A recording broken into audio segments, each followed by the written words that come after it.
અક્ષય તૃતીયા, અક્ષય લીલા, અક્ષય તૃતીયાનું સુંદર પદ શ્રી ગોવર્ધન નાથ કી જય. અક્ષય તૃતીયા, અક્ષય લીલા, નવરંગ ગિરિધર પહેરત ચંદન. અક્ષય તૃતીયાનો સુંદર દિવસ છે. અક્ષય લીલા કહી છે ઠાકોરજીની લીલાને, જેનો ક્યારેય ક્ષય ન થાય, ઓટ ન આવે, ઉણપ ન આવે, એ અક્ષય એવી શ્રી ઠાકોરજીની લીલા. નવરંગ ગિરિધર, ગિરિધરને ધારણ કરનાર શ્રી ઠાકોરજીને, પ્રભુને, આપણા શ્રીજી બાવાને નવરંગ કહ્યા છે, નવલડો કહ્યો છે, જેને નિત્ય નવતન નૂતન લીલાઓમાં અધિક આનંદ આવે છે, અધિક સામગ્રીઓ નવતમ લીલામાં ધરાય છે, એવા સુંદર નવરંગ ગિરિધર કહ્યા છે.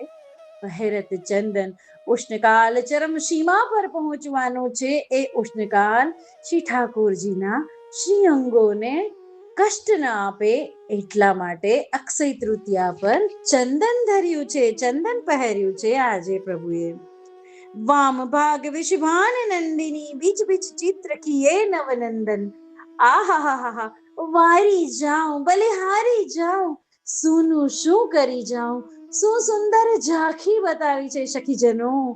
વામ ભાગ વૃષભાન નંદની, ડાબા ભાગ પર શ્રી શ્યામ મનોહારીની, કૃષ્ણ મનોહારીની શ્યામાજુ રાધેરાની સરકાર બિરાજે છે, અને એમાં બીચ બીચ ચિત્ર કિએ નવનંદન. શ્રી ઠાકોરજીએ આજે ઘૂંટણ સુધીના આછા વસ્ત્રો ધારણ કર્યા છે. તો એ આછા વસ્ત્રોમાંથી રંચક શ્રી અંગોની ઝાંખી થાય છે. એ શ્યામ શ્રી ઠાકોરજીના શ્રી અંગો કેવા છે, શ્યામ રંગના, અને એના ઉપર ચંદનની બીચ બીચમાં કલાકારી, ચિત્રકારી કરી છે. તો શું સુંદર શોભા છે. એક તો બાજુમાં સુવામનીજી બિરાજે છે, એમાં આટલા પ્રભુ સુંદર, એના શ્રી અંગો સુંદર, એમાં આછા વસ્ત્રમાંથી થતી એના શ્રી અંગોની ઝાંખી, અને એમાં ચંદનની ચિત્રાવલી. આહાહા, મનોરથ છે. શ્રી ઠાકોરજી ક્યારેક પૂછે કે સખી શું જોઈએ છે, તો ઠાકોરજીને કહી દઉં કે ચંદન બનવું છે, અને ચંદન બની અને ઉચ્ચકાલમાં આપના શ્રી અંગોમાં લપટાઈ જવું છે. ઠાકોરજી લપટાઈ જવું છે, બસ આ જ મનોરથ છે જિંદગીનો. એવું તન સુખ છીંટ ઇઝાર બની હે, પીત ઉપરના વિરહ નિકંદન. બહુ સુંદર કહ્યું. તન સુખ છીંટ ઇઝાર બની છે. ઇઝાર શૂથન, જે તનને સુખ દેહી છે, પ્રભુના શ્રી અંગોને સુખ પ્રદાન કરે એવું ચંદન છાટેલું શૂથન ધર્યું છે. અને પીત ઉપરના વિરહ નિકંદન, પીળો ઉપરનો જે શ્રી ઠાકોરજીને ધર્યો છે, એમાંથી એના વક્ષ સ્થળના જે દર્શન થાય છે ને, એણે વિરહિણી નારના વિરહને હરી લીધું છે. ઉદાર બન માલ મલ્લિકા, સુભગ પાગ જુવ તીન મન ફંદન. શું સુંદર ઝાંખી છે.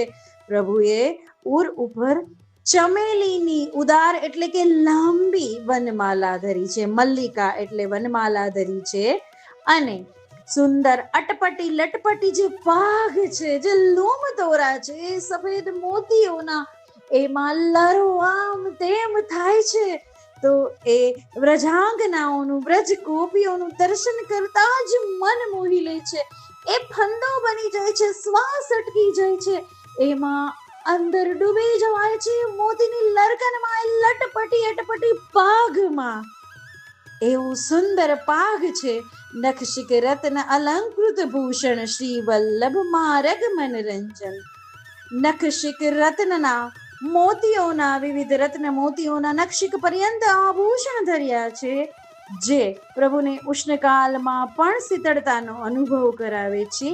એવી શ્રી વલ્લભ માર્ગ મનરંજન, એવી શ્રી વલ્લભના માર્ગની રીત છે. પ્રગટ ભય માર્ગ રીત દેખાડી શ્રી વલ્લભે, એવી સેવા પ્રણાલી, એવો માર્ગ બતાવ્યો છે કે હડાહડ ઉષ્ણકાલ છે તો પણ શ્રી ઠાકોરજીના શ્રી અંગોને ચંદન દ્વારા સુખ પ્રાપ્ત કરાવે છે. વૈષ્ણવોના મનને ખૂબ આનંદ આપે છે આ ઝાંખી, આ દર્શન. કૃષ્ણદાસ પ્રભુ ગિરિધર નાગર લોચન, ચપલ લચાવત ખંજન. કૃષ્ણદાસજીને આ સુંદર લીલાના દર્શન થઈ રહ્યા છે અને એ કહી રહ્યા છે કે ખંજન એટલે કે એક પક્ષી, જે ખંજન નામનું પક્ષી જે પોતાની ચંચલતાને કારણે પ્રસિદ્ધ છે. તો કહે છે કે ખંજન પક્ષીની ચંચલતાને પણ લજાવી દે એટલા ચંચલ મારા પ્રભુના નેત્ર છે.